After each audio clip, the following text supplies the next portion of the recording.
He was raised on rock and roll and Sinatra. He loves whiskey and dirty martinis. When he was in grade school, his best friend trashed his big wheel and claimed it had been struck by lightning.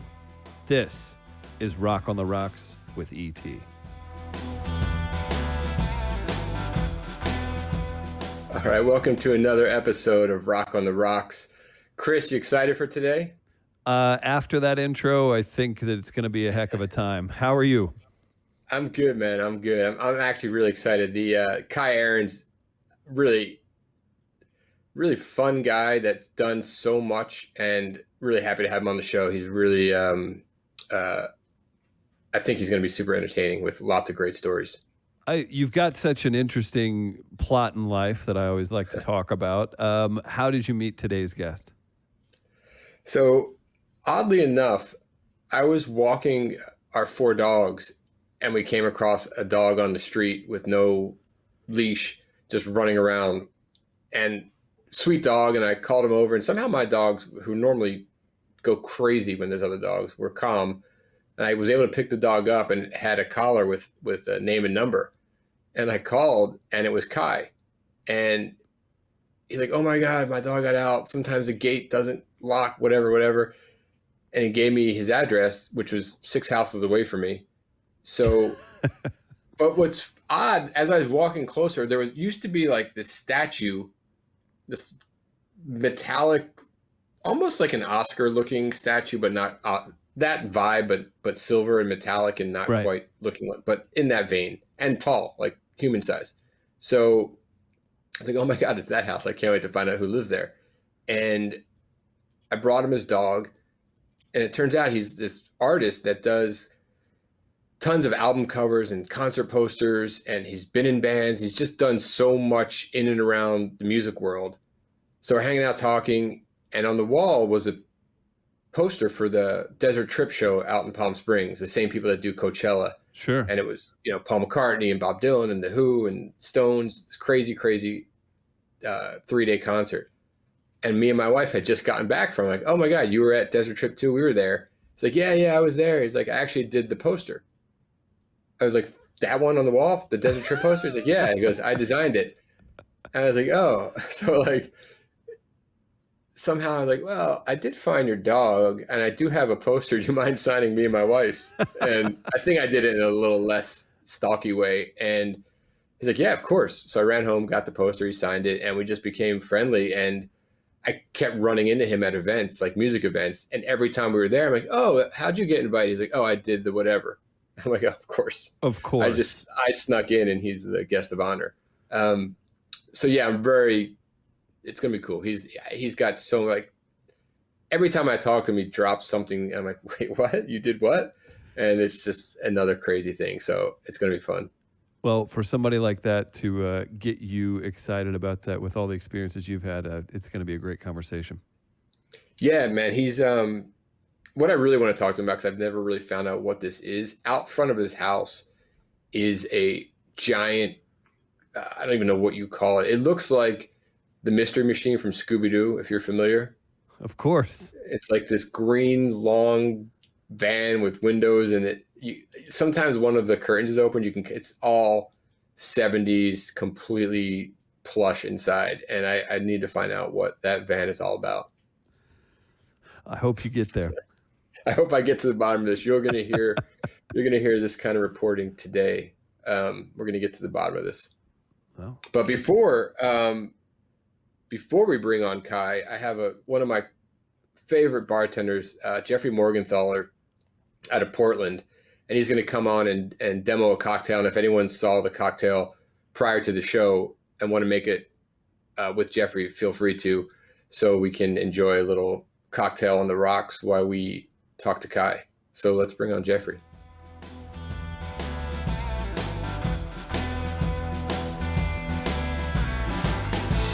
All right, welcome to the show, Mr. Morgenthaler. Hi, Eric. Hi. How you doing? Thanks for coming. I'm good, man. How are you? I'm great. Good morning.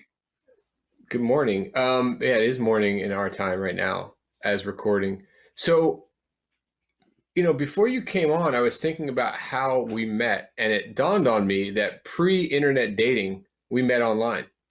Yes, we did. I think you were still in Eugene, Oregon when you I started your definitely blog, was. and Yep, definitely was. I randomly came across it. So I think I emailed you something like, "Hey man, you sound fun and cool. Let's be friends." And you got back Yeah, to me and said, "Okay." yeah, totally. And, And that and was that was like 15 15. years ago. Yeah. That's crazy talk. And now here we are. That's insane. Yeah, look at us. Yeah. All grown up. So it's just a But couple of jokers. well, a couple of jokers that love music, which is Yes. besides being a huge fan, one of the reasons I thought you'd be fun for the show because we love to chat about music. So we're gonna have you make a drink, and that will kind of set the tone for the interview later. And some people watching might want to make the drink along with you, so they have something to enjoy while watching the musical guest later. But meantime, let's find out about you. Now, we've had a debate for quite some time about the greatest song Led Zeppelin ever recorded. Yes. And I've given you hard facts about my reasoning, and I feel like you've never given me, other than your opinion, which, let's be honest. You have I don't, your hard facts as to should we cue up like everybody else in as to what we're talking yeah, about? so we debated on. Go Our ahead. favorite Led Zeppelin song. Yes. Our And favorite my Led Zeppelin favorite song. Led Zeppelin song is Kashmir, off Physical Graffiti. And yours Mhm. is? Since I've Been Loving You off Led Zeppelin 3. Right. Now, don't get either one of us wrong. Or actually, I don't want to speak for you. They're both phenomenal songs. And I wouldn't be Yes. upset if you played either one right now. However, Absolutely. if I had to pick one, it's Kashmir. And now let's get back to you disputing my hard facts. Yeah. Here's the thing. Here's the thing about that. Your hard facts, and you text me and you email me about every other month with some interview with Robert Plant about what his favorite Led Zeppelin song is, or Billboard magazine's top 10 Led Zeppelin songs of all time. And it's clear to me that your cold hard facts are just a bunch of other people's opinions. So, and because I respect you, I'll actually, process that information and make a response, which is Billboard. Sure. If that was that would be circumstantial evidence in a court of law. If that was my only evidence to this debate, Robert Plant and Jimmy Page pointing to Kashmir as their favorite song that they ever recorded as a band. The reason I find that to be cold hard facty, every time you talk to a parent and say, "Hey, you have 5 kids. Which one's your favorite?" Like, "Oh, come on, I love them all the same." Yeah. And Robert Plant and Jimmy Page can look at their children of songs and say, "That one is my favorite." If you can publicly pick one child over the other, and you wrote the song and recorded it, I was the best kid in my family, but I wasn't the favorite child. right? You know what So I mean? I see what you're doing here, and what I would say, and it's cute, and in like Diagnosis Murder, that would go over really well with the jury, but in Facts. in real life, Facts. yeah. So when it comes to a song, the song itself isn't a living, breathing human that could get offended if they heard their parents say, "That's my favorite." So Can we I actually think talk about why I think why Since I've Been Loving You is my favorite Led Zeppelin song? sure. And Kashmir, although I think Kashmir is a fantastic song, it's not my very favorite because Since I've Been Loving You is one of those perfect Led Zeppelin songs that shows off each member of the band beautifully and perfectly, and really highlights all of their talents and their art and everything. Kashmir doesn't really do that. There's not like a big Jimmy Page guitar solo in there. There's not, it's just like you don't get, it's a great song, but you don't get, you can listen to Since I've Been Loving You and you can hear all 4 pieces of that incredible band. And it's magical. It's like a cocktail. I agree. It's happens, a great song. The flip side of that is I do think, like a cocktail with balance, Cashmere has all of it, where nothing shouts out, "Look at me." There's no real need to say, "I'm the base spirit. I'm the star of the show. Watch me shine. I work well with others." And it's kind of the perfect compilation of five previous albums, and then really hitting on all strides at that point. And that's bringing in strings. What's that? Yeah. And that's my complaint with Cashmere. Not one of those elements really stands out. See, I think they all stand out, but they work well. They stand together, not. And maybe that's your style, where like it's more "look at me." I don't know.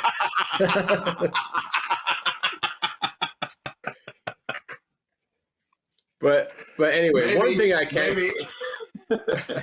look. There's one thing I can agree with, is that you're fantastic to be a bar customer for. I love sitting in front of your bar, so I'd like to at least treat other people with a little bit of that virtually. So what are you making today? What's going on? Okay, so I'm so glad that you wanted to do something and talk about music a little bit, because this drink is one of my oldest cocktails. I think it's still, to this day, I think it's still one of my best cocktails. It was named after and kind of inspired by a friend's band back in Eugene. And, my early days of bartending, probably like you, I worked in a lot of places like that did live music, clubs and dive bars and et cetera. And so I knew a lot of musicians and hung out with a lot of musicians. And I had, just as I was starting to kind of create my own cocktails, I had some good friends that were in a band, super short-lived band, but I thought the name of the band was so perfect that I had to do a cocktail with it. And the name of the band was Bourbon Renewal, which obviously is a play on the term urban renewal. And I just thought it was just such a great name. And so I came up, I'd been really enjoying whiskey, and I'd kind of discovered Creme de Cassis at that time as a cocktail ingredient, which is a black currant liqueur. And I just kind of whipped up like a whiskey sour, sort of sweetened with Creme de Cassis. And it has been on menus of mine for nearly 20 years now. Actually, nice. Oh geez, exactly 20 years now. I think I came up with it in 2000 or 2001. So yeah, it's been 20 years that this drink's been around, and it's still on our to-go cocktail menu at Clyde. It's always been on the Clyde cocktail menu as long as I've been there. It's just a great, refreshing whiskey drink. Nice. Well, let's get to it. All right. So I'm going to start here now. Since it's you, I couldn't. It's called Bourbon Renewal, but I couldn't show up and not have some Jack Daniel's Tennessee whiskey. So we're gonna. I normally make this with bourbon, but to honor you, my friend, and your questionable music taste, I'm gonna. I'm gonna add an ounce and a half of this delicious Jack Daniel's green. Hey, I think it still works. Jack Daniel's starts its life off as a bourbon. So as a bourbon, yeah, there's just one small difference that's quite honestly, it's not going to change the taste so much that we won't be able to drink it in a bourbon cocktail. I'm going to do 3/4 of an ounce of fresh lemon juice. I'm going to try to not squirt this all over my computer monitor, my overpriced computer monitor or keyboard. So 3/4 ounce of fresh lemon juice. And then this is one of my favorites, Creme de Cassis. It is a black currant liqueur. This one's from France. It's got a great kind of deep red, deep purple. Oh, there you go. Look at that. Yeah. If you ever change the name, if you ever get in a fight with your buddy and change the name, there you go. I would never. So that's a 1/2 ounce of Creme de Cassis, and then just a little heavy 1/4 ounce of simple syrup, 2 to 1 simple syrup, and then I'm going to finish it with a dash of bitters. I don't know if this is the earliest in the morning I've ever made a cocktail, but it's certainly up there. All right. Probably So, not on. If you go from the night to morning, it's probably not the earliest, but maybe from waking up to the earliest. Yeah. I got up at 5:30 this morning and went for a walk That's so that I could be with you. it's impressive. Yeah. I'll probably have to take a nap later. Who am I kidding? All right. I'm gonna do a little garnish. I'm gonna do a little wheel here. Try not to cut my fingers off on live TV. All right.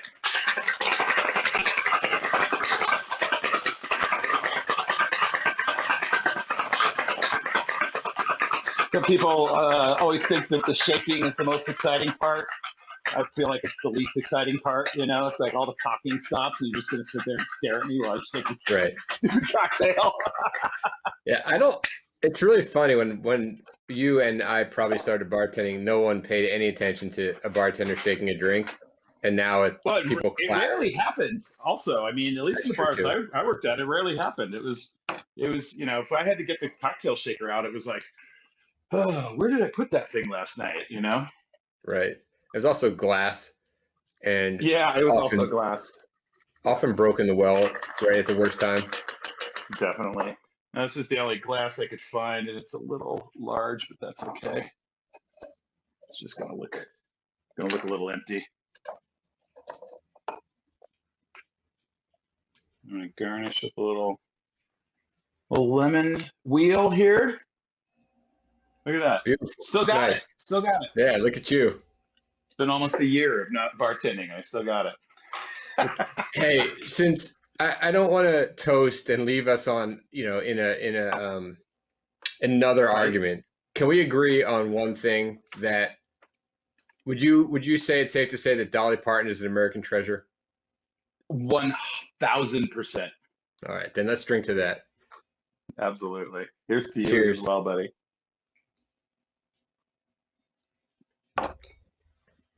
Ooh, that's a little too good for 10:30 in the morning. Or is it? Or is it? Or is it? A great way to start your weekend. Well, anyway, man, great to see you. I really appreciate you coming on the show. And thanks for having me.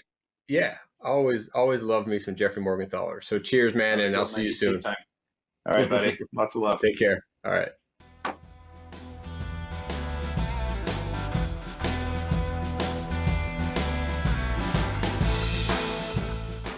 All right, welcome Kai to the show. Thanks for being here. Right on. Thanks for having me, Eric. Yeah, we're only about a half a block away in real life right now. Might as well be a million miles in the lockdown. True.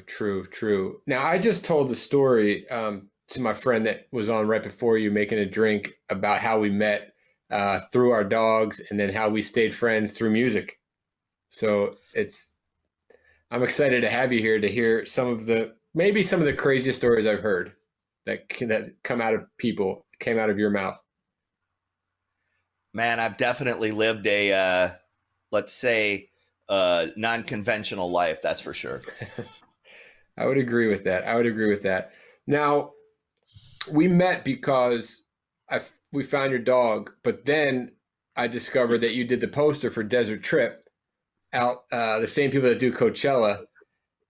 And when I was in your house, like, hey, did you go to that show? You're like, I did the poster. I was there. I'm like, and I think we have a picture of you. What? That's awesome. I think there's a picture of you with that picture, holding up your poster. There you are. So, yes, indeed, there it is. Yeah, that once you, we were framing it anyway, but once you signed it, now it's in a special place. I tell you, I've been doing concert posters pretty steady since 2008. And Paul T from Golden Voice gave me a call and said, I want to meet with you about a new show. And I've never gotten a call from him about anything. So I knew it was something. He goes, but I can't tell you what the deal is. You just got to come in. And I came in and he goes, all right, are you sitting down? And there's a new show coming up. The Rolling Stones are playing it. Bob Dylan's playing it, The Who, and the list goes on. And I was just completely like, are you fucking kidding me? and they gave me a couple ideas of what they were going for. They mentioned something like they just wanted to go for that mid-century Palm Springs vibe. And what you see in that poster was my very first attempt. And it was one of those where I knew what I mean, plus I wanted to kind of lean on the kind of nondescript Coachella vibe. Coachella's posters have never really been that fantastic, but still everybody knows exactly what they look like. So I kind of tried to keep that. And I got help on the color scheme from a friend of mine, Addie Hamilton, had come up with, I normally wouldn't have gone with that color combo, but she threw a few ideas at me, and there you go. And what a show it was. How were your seats when you went? I feel like you had better seats than me. Oh yeah. I had my run of the place. I had a golf cart. I had 3 guests and a condo provided. Drink. I'll cheers to that. Cheers. I'll say though, Roger Waters stole the show. He was great. Were you there both weekends or the first or second? No, because I know you're going to talk about Neil Young now. No. I think different weekends, different people were might have been people's favorites. The sound on my night, I was second weekend, and Neil Young and Paul McCartney's sound was a little bit. There was something wrong with the mix at the height when they really went for it, and it was a bummer because everything else was amazing, and then right when they were like crushing guitars, or it would just get a little bit distorted, and it must have been the mix. But that sucks. That was the first example of a situation where I had an experience and your experience was 10 times better. The next time I saw you out in public, I was at a Grammy Museum event for Dolly Parton where she was being interviewed by Linda Perry. And I see you there. I'm like, oh, yeah, man. Like, isn't this cool? We're here together. And you're like, yeah, well, I did all of Dolly's album covers. So I snuck in the back door, and you're again there because you're being celebrated. So you did a really cool Dolly cover, the Barbie one. What was it, Backwoods Barbie? Backwoods Barbie. Yep. I think, there it is. Yeah. Wow. So I photographed her.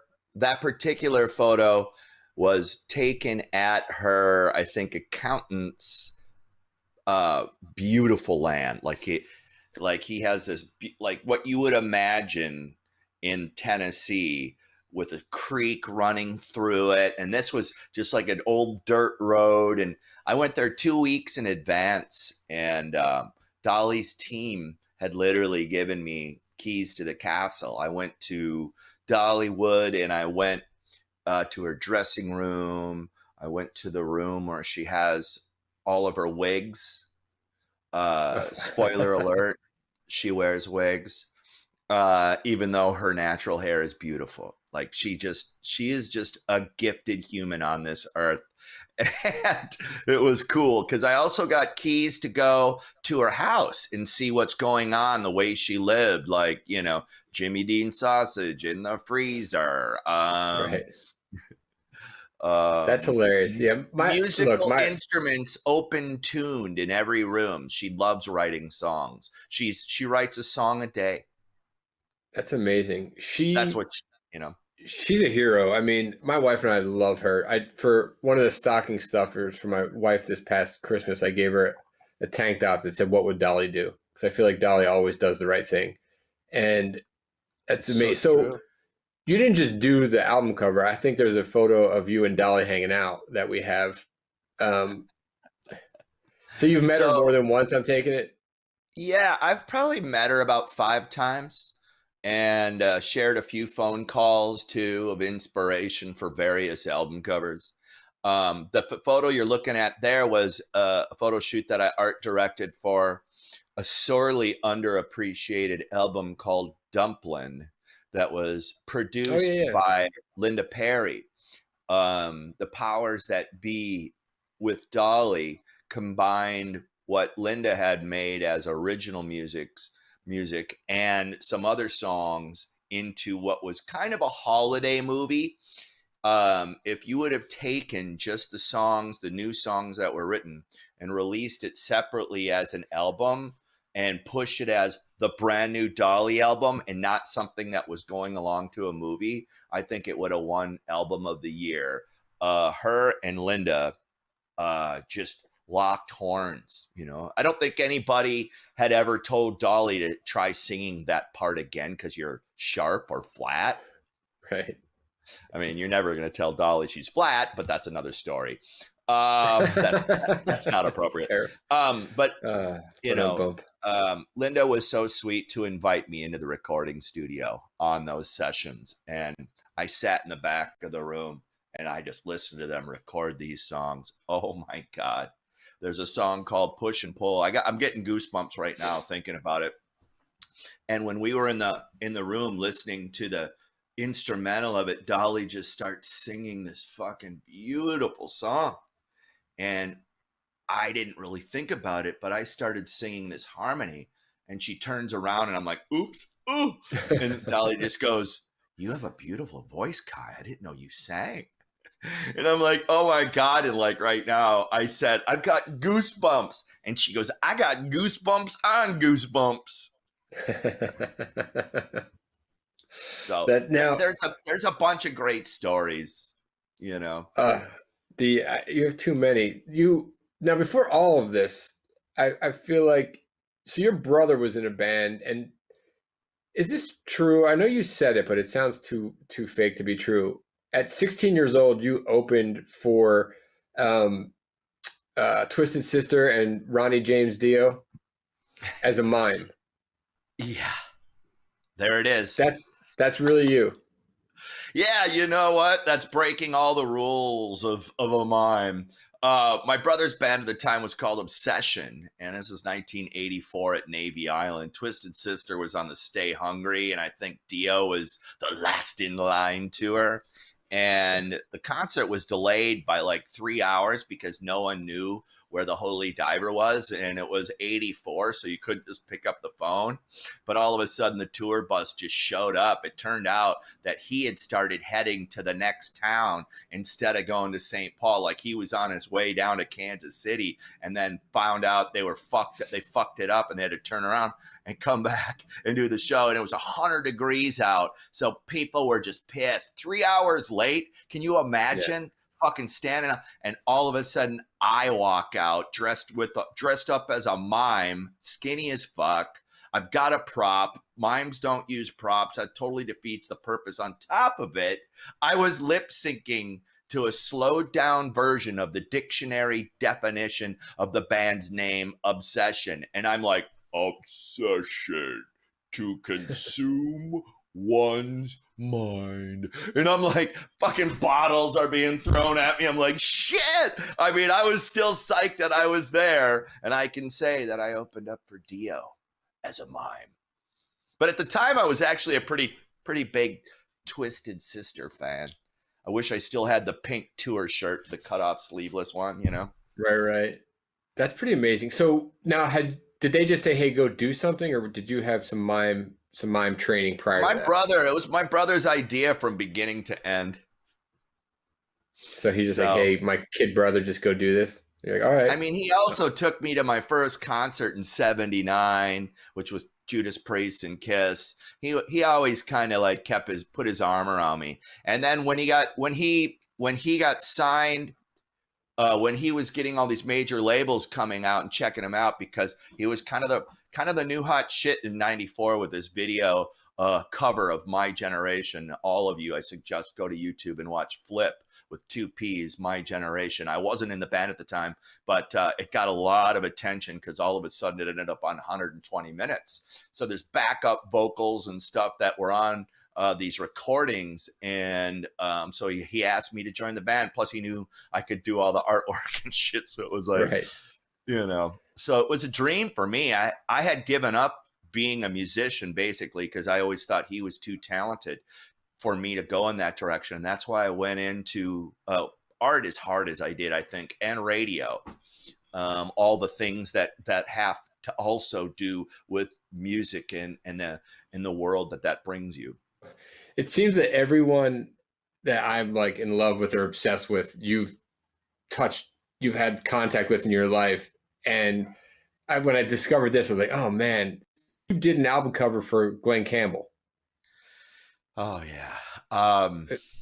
Great friend of mine, and actually produced Flip's first record. Julian Raymond was producing Glenn Campbell's masterpiece album, Ghost on the Canvas. What a fantastic record that is. Everybody should check it out. A lot of great people involved. And so he had an idea for the album cover, which I just helped flush out. And then when it came time to do the music video for the title track that was written by Paul Westerberg, I managed to get Paul Westerberg in the music video. So I flew home to Minnesota and filmed a scene with Paul. That was the first time I had met Paul, even though I was a designer at Twin Tone Records, his original label. But I did 3 music videos for Glenn Campbell. He was in the midst of Alzheimer's. And when I did Ghost on the Canvas, he was pretty communicative. Like whenever you would ask a question, he could dive into his memory banks and fire out a story for you. But every time we would get done doing a take, he would go, oh man, I really like that song. What one are we doing next?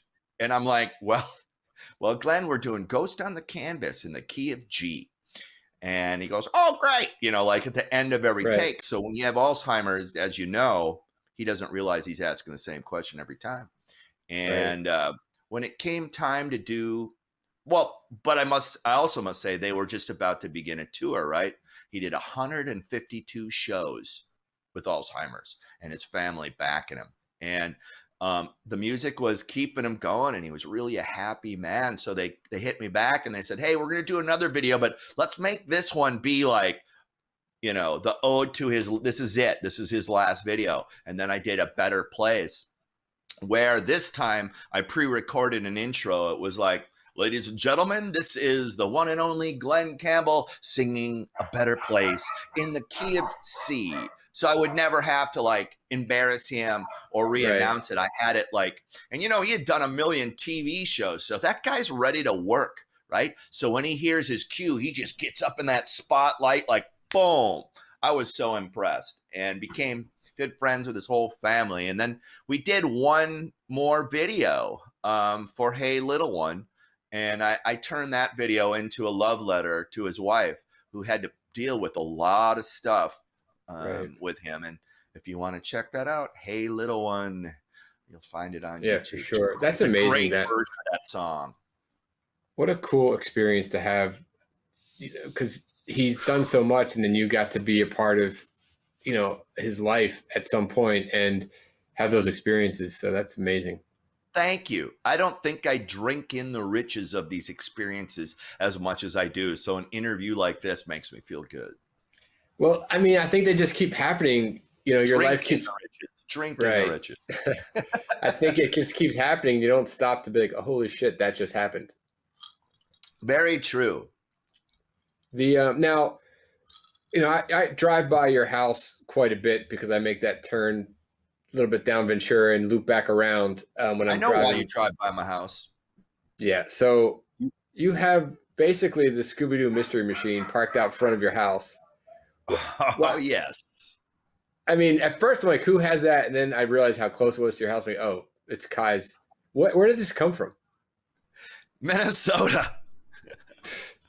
But how I've did always it come wanted one of those. My poor oldest brother, Rhett, he drove it all the way out here, but it started running down. It had the original 1973 engine in it.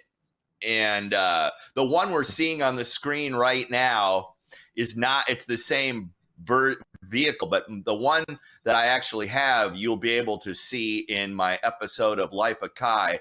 I interview Bill Burr, because that's Bill Burr's dream car, and I've been pals with that guy for about a decade. So if you want to see what it looks like, we do the whole grand tour. But anyway, when I saw, because I'm a nerd and I follow Facebook pages that, just like our tributes to GMC RV because they made them from like 73 to 78. And there's a lot of reasons why you'll want to love that vehicle. It has a chassis like a Greyhound. So when you drive down the road, smooth as fuck. If you've ever taken a trip in a Winnebago, it's a fucking vomit machine for people who get car sick. Not that thing. You could walk around with your own cocktail and just chill the fuck out. And that's why the GMC RV. But I purchased it to use as a tour bus for a band. Another thing that I do, I'm in a band called Jinx. JYNX is how you spell that. And well, here we are in the middle of COVID. There is no tours, but I got a cozy little RV out in front of my pad just waiting to fucking take off into the sunset. It's amazing. Now, if we're sticking in that era, one time when I was at your house, you were working on some pop art that was a childhood love of mine, which was HR Puffin stuff and the Croft Superstars. And you made this. Oh, look at that. Wow. That is my 3 foot by 3 foot Fruit Loop mosaic of HR Puffin stuff. Yeah, I did a tribute to Sid and Marty Krofft. That's amazing. So have you met them in your life? Yeah. The first thing I did, I went over, a friend of mine knew that I was obsessed because it's my original inspiration on color and design and art. Sid is the master of that group. It's Sid and Marty. Marty also a master in business, but Sid was the dreamer of the dreams. I'm going to close this just a little bit. And I went to his house. You think my house is a little nutty? His house is fucking unbelievable. It's like up off of Mulholland. He literally like has a tree growing through the center of his fucking house. He's got a waterfall that comes off the roof and lands in his pool. He's got a tree house that's 40 feet up. 40 fucking feet up. We climbed it up. We climbed that thing together and I couldn't believe it. Wait, not 40 feet up. That doesn't make sense. It was like 3 stories up there. It was just towering. And he brought me up into his tree house. And I is just it like thought, a treehouse, or is it kind of like a pimped out treehouse? It's pimped out. It's pimped out Sid and Marty Krofft style. It's not like huge, but you could go up there and take an insane nap if you want. If there's such thing as an insane nap. Like, what is an insane nap? Sleeping with your eyes open? I mean, which Brian Wilson does it, but that's another story. That's a good story that we may want to hear. Now, true or false, you were hired and fired by Prince? Well, false. Okay. I was hired, but I wasn't fired. I didn't do anything wrong. It just turned out that the person that was originally offered the job, who had turned it down 2 days after I was hired.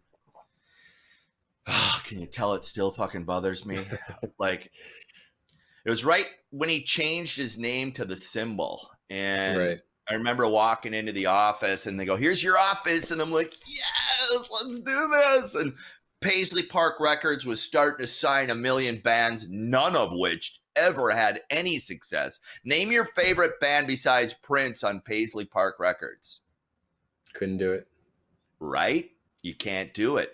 The closest thing was probably The Family, which had Wendy and Lisa, where they did the original version of Nothing Compares to You. But anyway, so they came in and, they're trying to explain this symbol, which to this day, I still don't like the design. I like the original Prince symbol that he was using for Erotic City, with just the straight circle and the fucking arrow on the bottom of it. But anyway, they're like, you call him boss, you call him sir, you just can't call him Prince anymore. Got you. I remember reading back then, it was something weird where he didn't like the deal he had. He was trying whatever he could possibly do, like even turned in an instrumental album of just noise and said, that's my contracted album, something like that. Now you opened for some cool people, and apparently some very famous musical act opened for you, the Village People. How did that happen? Yes.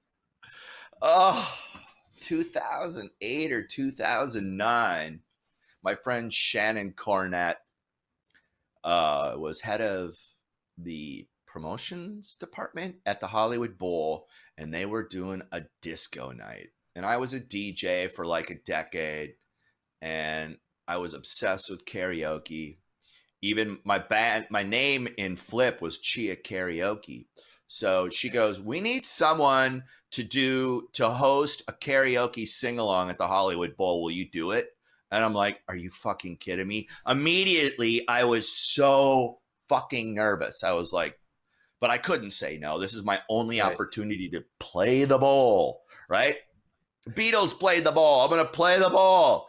And so they told me they had a script, and I was going to be John Travolta's brother. And they wanted me to like pretend like I'm some Saturday Night Fever. First of all, let's look at my hair. I look nothing. That whole thing was crazy. But of course I said, oh yes, of course I'll do it. I showed up. They gave me a script, no rehearsal, no nothing. They just like, you go do it. And I literally just threw the script down, and I just said, I'm going to pull a Freddie Mercury, and I'm going to do the Deo. And I'm just going to go out there, get everybody warmed up, and then introduce Fame by Irene Cara and have what I'm calling Guinness Book World Records largest karaoke sing-along. So I got out there, nervous as fuck. I'm standing side stage with the live mic. Fucking Village People are up there doing YMCA.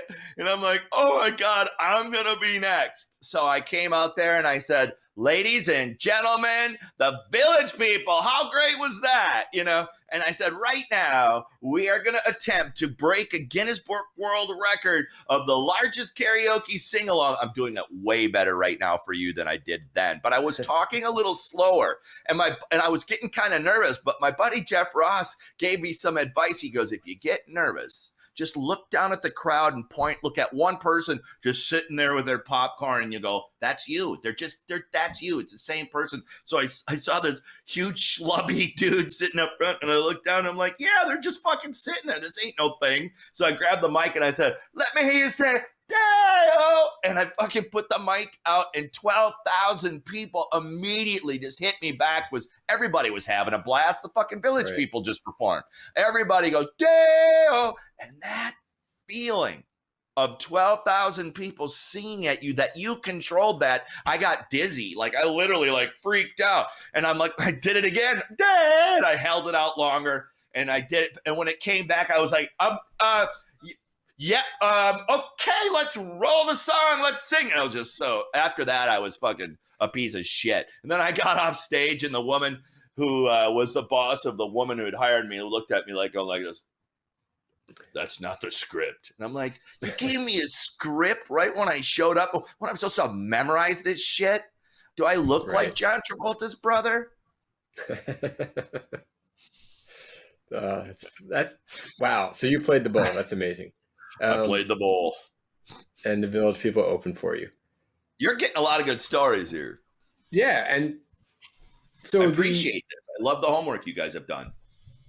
No, look, I love you, so it's not even homework. It's like, oh my God, what else has this guy done?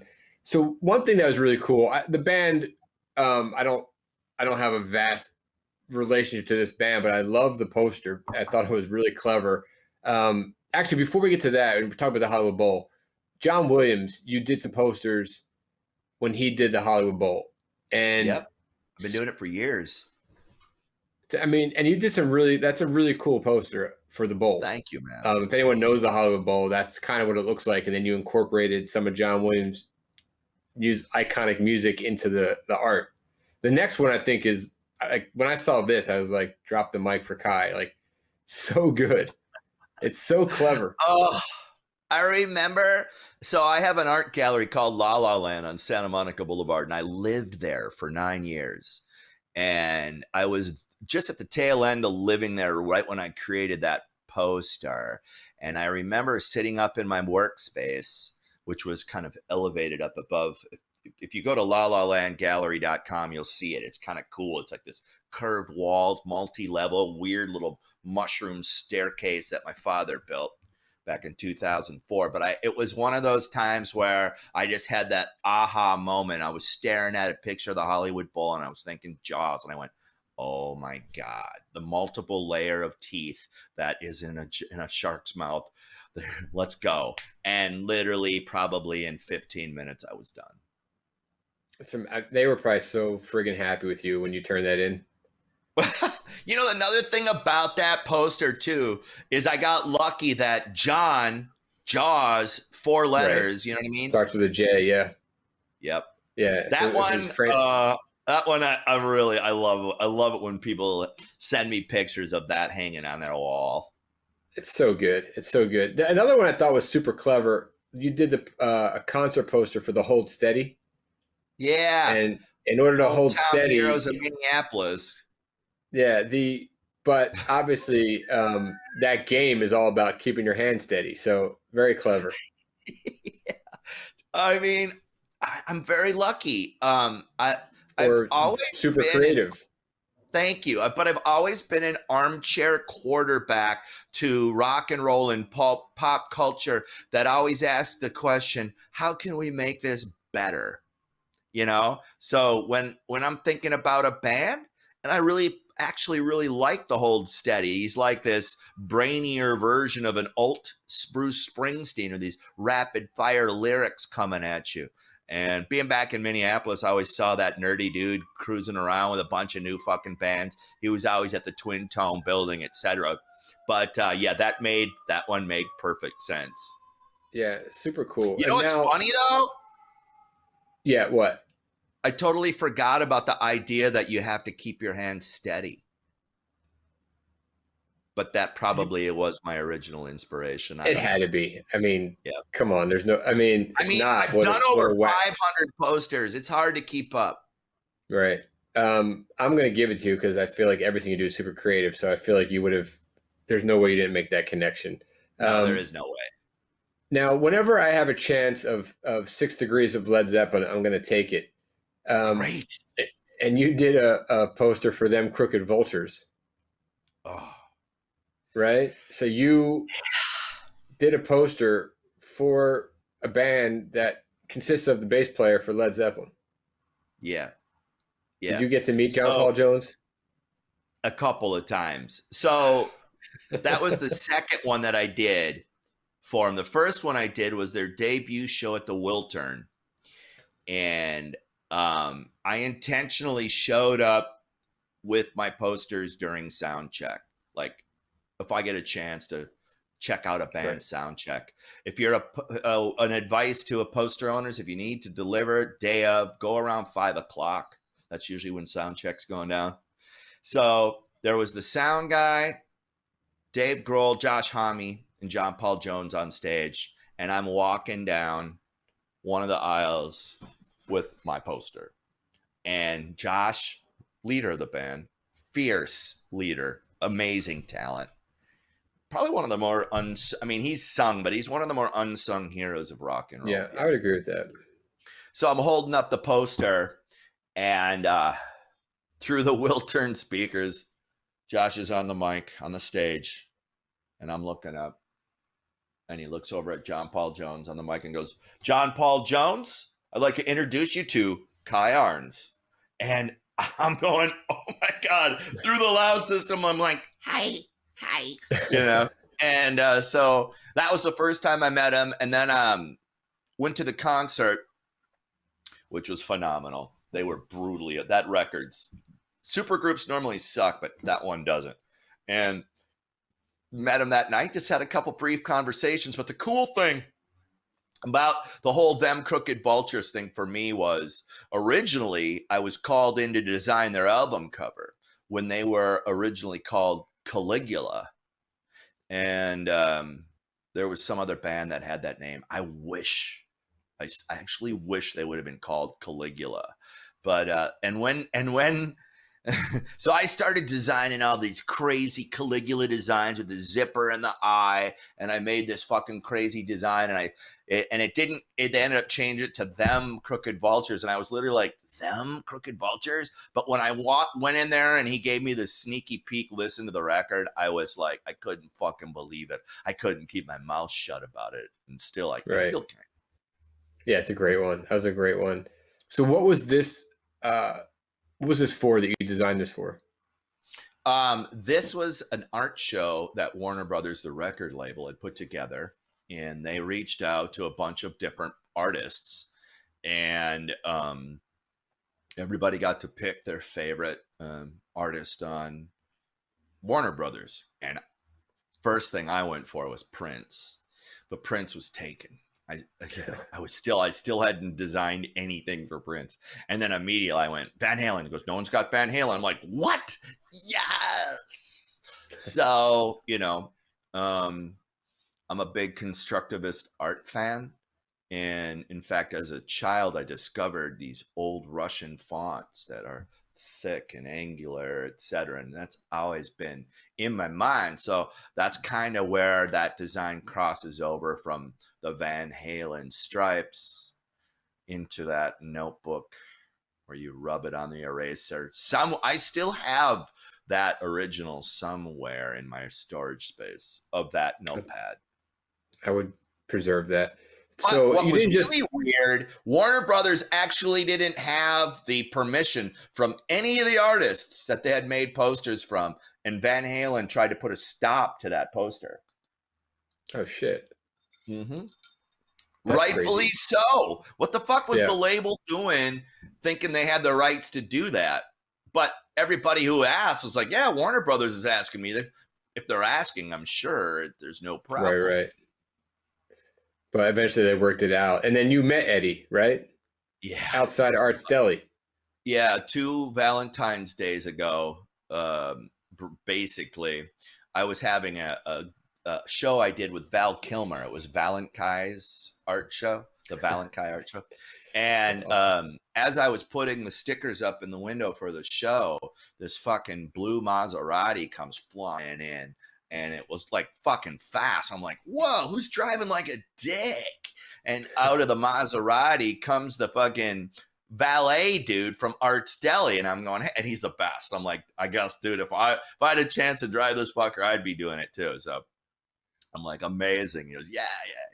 So I look, and then, oh my God, here comes Steve Lukather, Kyle Gass, and Eddie Van Halen. They just had lunch at Arts. And I'm like, oh my God, this has got to happen. I got to fucking pull this off. So I kind of put my head down and I start walking towards him.